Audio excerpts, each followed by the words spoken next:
मेरा नाम आहना है। शादी से पहले मैं एक गरीब परिवार से ताल्लुक रखती थी और गांव में रहती थी।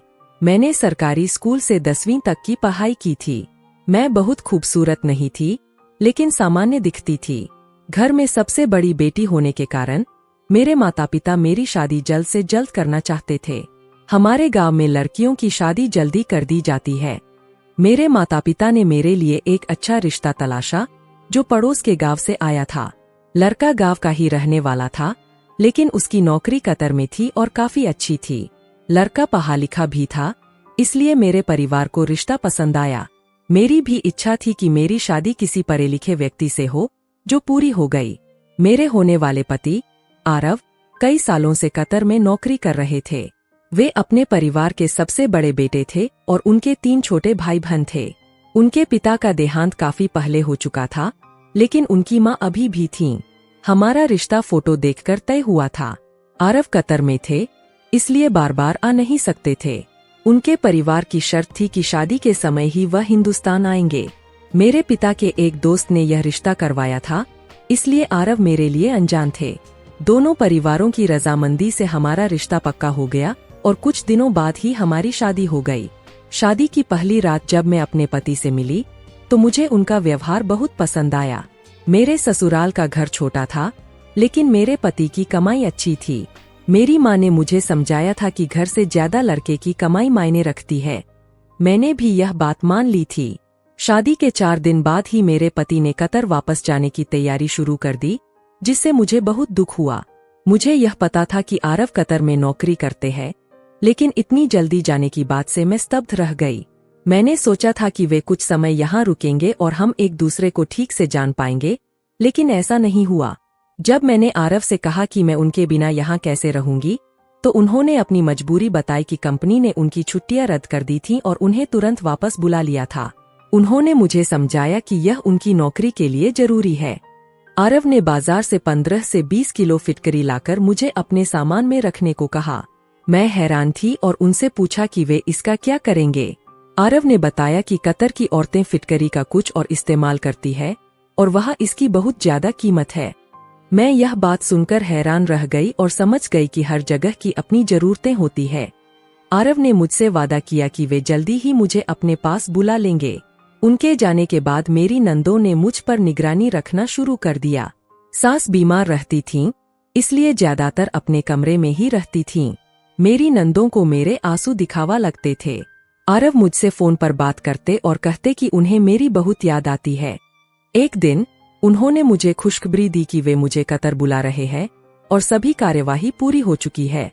यह सुनकर मैं बहुत खुश हुई, लेकिन मेरी नंदों के चेहरे पर जलन दिखने लगी, क्योंकि वे भी चाहती थीं कि उनका भाई उन्हें भी कतर बुला ले। मैंने अपनी नंदों को नजरअंदाज कर जल्दी से अपनी जाने की तैयारी शुरू कर दी। मैंने आरव से पूछा, क्या आपके लिए यहाँ से कोई सामान लेकर आऊं? आरव ने कहा, तुम मेरे लिए 20 किलो फिटकरी लेकर आना। यह सुनकर मैं हैरान रह गई। कुछ समय पहले ही आरव 15 से 20 किलो फिटकरी लेकर गए थे। अब फिर से 20 किलो फिटकरी बहुत ज्यादा होती है। मेरा अपना सामान भी काफी था, ऊपर से 20 किलो फिटकरी की वजह से मुझे ज्यादा वजन के पैसे चुकाने पड़े थे। मैं सोचने लगी, पता नहीं इतनी सारी फिटकरी का कतर की औरतें क्या करती है। कतर पहुंचने के बाद एयरपोर्ट पर आरव को देखकर मेरी खुशी का ठिकाना नहीं रहा। आरव ने मुझसे मिलने के बजाय पहला सवाल यही पूछा, क्या तुम फिटकरी लेकर आई हो? उनकी यह बात सुनकर मेरा दिल टूट गया। उन्हें मुझसे मिलने से ज्यादा फिटकरी की चिंता हो रही थी। मैंने खामोशी से फिटकरी से भरा थैला निकालकर उन्हें दे दिया। वापसी पर उनके पास बहुत सारे पैसे थे।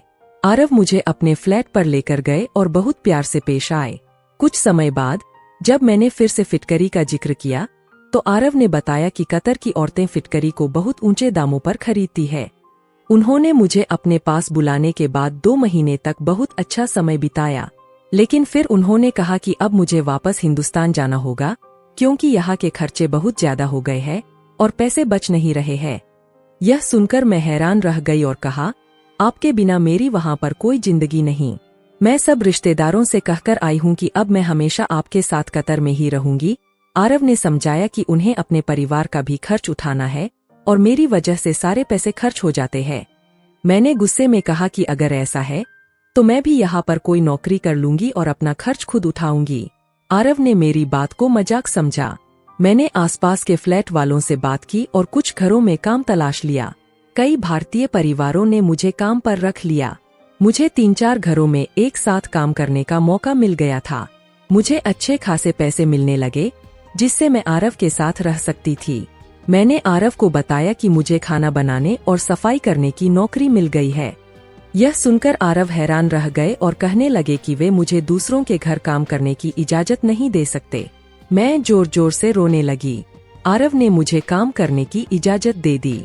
मेरी खुशी का ठिकाना नहीं रहा, क्योंकि अब मैं आरव के साथ हमेशा रह सकती थी।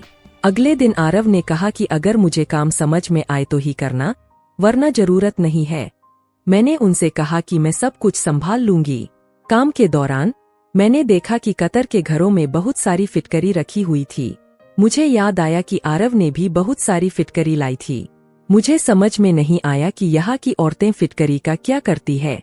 किचन में काम करते समय मैंने देखा कि हर घर में फिटकरी का ढेर लगा होता था। इस अनुभव से मुझे पता चला कि कतर में भारतीय खाने और घरेलू काम के लिए हमारी बहुत मांग है। मैंने यहीं रहकर काम करने का निश्चय कर लिया था और आरव भी इस बात से सहमत हो गए थे। अब मैं खुश थी कि मैं आरव के साथ रह सकती हूँ और साथ ही आत्मनिर्भर भी बन सकती हूँ। अब तो मेरे अंदर एक अजीब सा इंटरेस्ट जाग उठा था कि आखिर यह सब माजरा क्या है। इंडिया में तो मैंने ऐसा कुछ भी नहीं देखा था। मुझे खाना पकाते हुए थोड़ी ही देर हुई थी कि एक औरत किचन में आई और उसने फिटकरी का टुकड़ा निकाला और एक बर्तन में पानी लिया। फिटकरी का टुकड़ा उस बर्तन में डालकर उसे ढककर कोने में रख दिया। मुझे समझ नहीं आया कि उसने पानी में फिटकरी क्यों डुबोई थी। वह यह काम चोरी चुपके कर रही थी और मैंने उसे काम करते हुए देख लिया था। वह नहीं चाहती थी कि मैं उसकी तरफ देखूं। इस बात पर मैं और भी ज्यादा हैरान हुई। मेरा पहला दिन बहुत अच्छा गुजरा। मैं सारे घरों में खाना बनाकर और साफ सफाई करके 6 घंटे में फ्री हो गई और आरव के घर लौट आई। खाना बनाने का तो मुझे हमेशा से ही शौक था, इसलिए यह काम मुझे बिल्कुल भी भारी नहीं लगा। शाम को जब आरव घर आए तो उन्होंने मुझसे ढेरों सवाल पूछे। मैंने उन्हें दिलासा दिया कि काम बहुत अच्छा है और मुझे यहाँ पर किसी तरह की भी कोई तकलीफ नहीं है। आप चाहो तो मेरी सारी सैलरी अपने घर भेज सकते हैं। मुझे बस आपका साथ चाहिए। मैं आपके साथ कैसे भी यहाँ पर गुजारा कर लूंगी। मेरी बात पर आरव मुस्कुराने लगे। आखिर यह सब मैं उनके साथ रहने के लिए ही तो कर रही थी। आरव रात के खाने के बाद मुझे घुमाने के लिए बाहर लेकर गए। जब से मैं कतर आई थी तब से पहली बार वह मुझे बाहर लेकर गए थे। उनके साथ बाहर घूमने में मुझे बहुत सुकून मिल रहा था। अब तक तो मेरे सर पर यही टेंशन थी कि कहीं मेरे पति मुझे यहाँ से वापस न भेज दें। वह मुझे एक बड़े से मॉल में शॉपिंग कराने के लिए लेकर गए। इस रंगीन दुनिया में पहुंचकर मैं खुश हो गई थी। मॉल में बड़ी बड़ी सोने की दुकानें थीं और हर औरत ढेर सारा सोना पहने हुए थी। मैंने कभी किसी औरत को खुलेआम इतना सोना पहने हुए नहीं देखा था। मैंने अब तक यही समझा था कि शायद कतर में तो बड़े बड़े घरों के अलावा कुछ भी नहीं है, लेकिन यहाँ पर तो लोगों ने कुछ ज्यादा ही तरक्की कर ली थी। हमने खूब सारी शॉपिंग की और आरव ने मुझे वहाँ की आइसक्रीम भी खिलाई। घर आते समय रास्ते में हमें आरव के दोस्त मिल गए थे। शायद वह ऑफिस के ही दोस्त थे। उनके साथ उनकी पत्नी भी मौजूद थीं। उन्होंने मुझे अपने दोस्त और उनकी पत्नी से मिलवाया। वे लोग बहुत अच्छे थे और जब उन्हें पता चला कि मैं शादी के बाद पहली बार हिंदुस्तान से यहाँ आई हूँ तो उन्होंने मुझे और आरव को अगले दिन डिनर के लिए बुला लिया। वे लोग भी कतर में ही रहते थे, लेकिन उनकी हिंदी काफी अच्छी थी। आरव ने उनसे मना भी किया कि हम लोग डिनर पर नहीं आ सकते, लेकिन वे नहीं माने और जब वे ज्यादा जिद करने लगे तो मेरे पति ने उनके डिनर का ऑफर स्वीकार कर लिया। मैं आरव के दोस्त के घर जाने के लिए बहुत उत्साहित थी, क्योंकि मैंने अभी तक वहाँ के लोगों के हाथ का बना हुआ खाना नहीं खाया था। अगले दिन मैंने सभी घरों में काम किया और जल्दी जल्दी तैयार हो गई। आरव ने कहा था कि वे जल्द ही काम से लौट आएंगे और फिर हम लोग उनके दोस्त के घर जाएंगे। आरव के आते ही हम दोनों उनके दोस्त के घर के लिए निकल गए। उनके दोस्त और उनकी पत्नी ने बहुत ही अच्छी तरह से हमारा स्वागत किया। उनका घर बाहर से जितना खूबसूरत था, अंदर से भी उससे कई गुना खूबसूरत था। उनके 2 प्यारे बेटे थे और एक 3 महीने की बेटी भी थी। छोटी बेटी को देखते ही मुझे उस पर बहुत प्यार आ गया। आरव के दोस्त की पत्नी का नाम आयशा था। वह किचन में खाना बना रही थी। मैं भी उनके पास जाकर खड़ी हो गई। मुझे देखकर वह मुस्कुराई और बोली, भाभी आप बैठ जाओ, मैं बस खाना तैयार करके आपके पास आती हूँ। मैंने उनकी बात को इग्नोर करते हुए कहा, मैं आपकी मदद करवा देती हूँ, और फिर मैंने उनकी मदद करनी शुरू कर दी। तभी मेरी नज़र आयशा भाभी के किचन में रखी हुई फिटकरी पर पड़ी। उन्होंने भी फिटकरी को एक डिब्बे में रखा हुआ था। डिब्बा ट्रांसपेरेंट था, इसलिए मुझे उसके अंदर की फिटकरी साफ दिखाई दे रही थी। एक बार फिर मेरे दिल में यही सवाल उठा कि आखिर कतर की औरतें फिटकरी का क्या करती है। मैंने सोचा कि मैं आयशा से फिटकरी का राज पूछ लेती हूँ, लेकिन मुझे थोड़ी झिझक हो रही थी क्योंकि जिस घर में मैं काम करती थी वहाँ की मालकिन ने चोरी छुपे फिटकरी को पानी में डालकर रखा था। पता नहीं इसके पीछे कौन सी बात हो सकती है। आयशा का ध्यान खाना बनाने में लगा हुआ था। अब मुझसे रहा नहीं गया तो मैंने उनसे पूछ ही लिया, यह फिटकरी यहाँ पर क्यों रखी हुई है? आखिर आप लोग इतनी सारी फिटकरी का क्या करते हो? हमारे यहाँ तो फिटकरी इतनी ज्यादा तादाद में किचन में नहीं रखी जाती। मेरी बात सुनते ही आयशा के चेहरे का रंग बदल गया और उसने जल्दी से फिटकरी का डिब्बा उठाकर किचन की अलमारी में रख दिया। उसका अंदाज बड़ा अजीब था।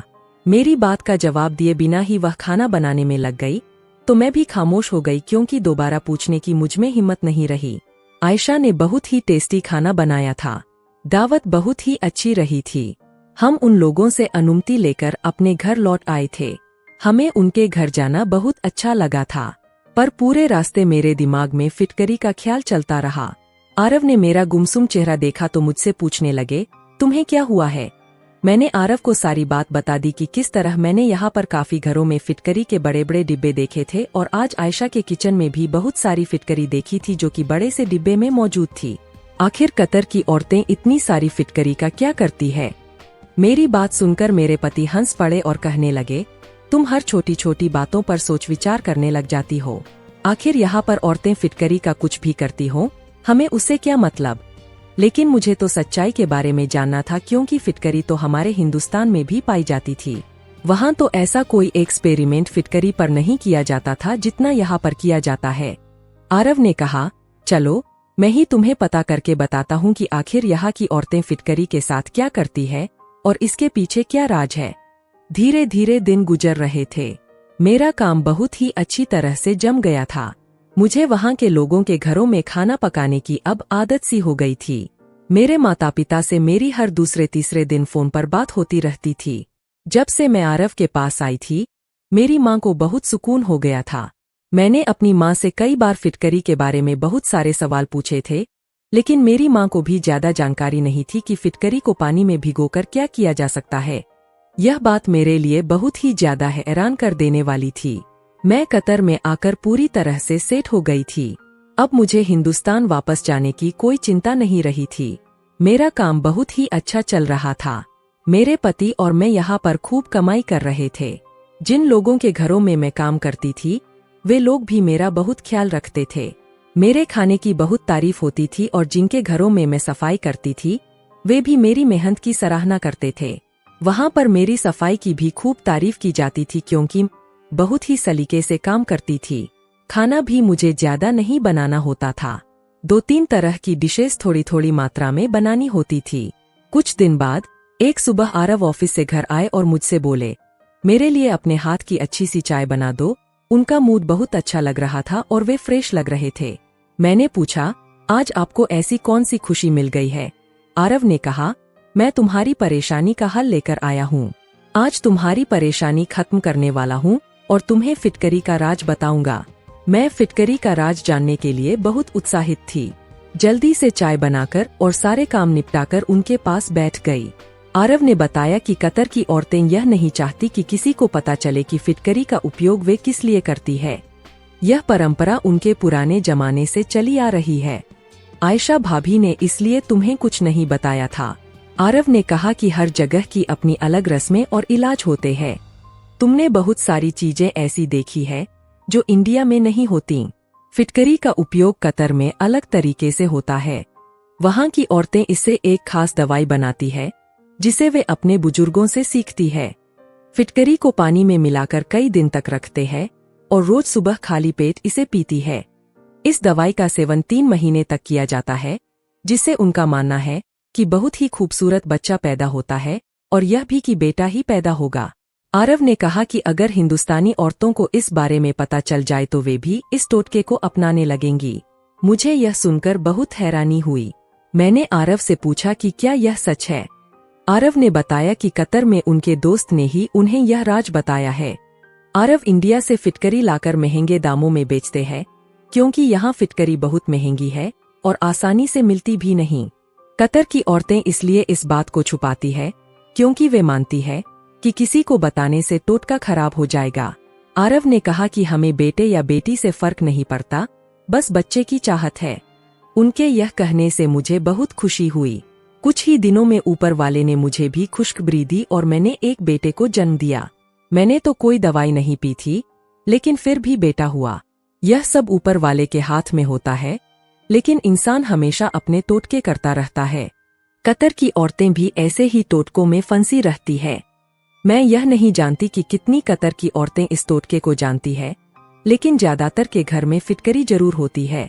हमें चाहिए कि ऊपर वाले से जो औलाद मिले उसे अपनी किस्मत समझकर स्वीकार करें। बेटा या बेटी, औलाद होना ही सबसे बड़ी बात होती है। मैं अपने पति आरव के साथ बहुत खुश हूँ, लेकिन अब मैंने कतर की औरतों के मामलों में ज्यादा दिलचस्पी लेना बंद कर दिया है। मुझे यह पसंद नहीं आया कि वे लोग बेटे के लिए इतने टोटके करते हैं। बेटी भी ऊपर वाले की नेमत होती है। मुझे बेटियां बहुत पसंद है और मैं दुआ करती हूँ कि अगली बार मुझे बेटी ही हो। मुझे अपनी कहानी बताने में बहुत खुशी हुई। अगर आपको हमारी कहानी पसंद आई हो तो वीडियो को लाइक करें और चैनल को सब्सक्राइब करें। नोटिफिकेशन बेल को दबाना न भूलें ताकि अगली अपडेट सबसे पहले आपको मिले।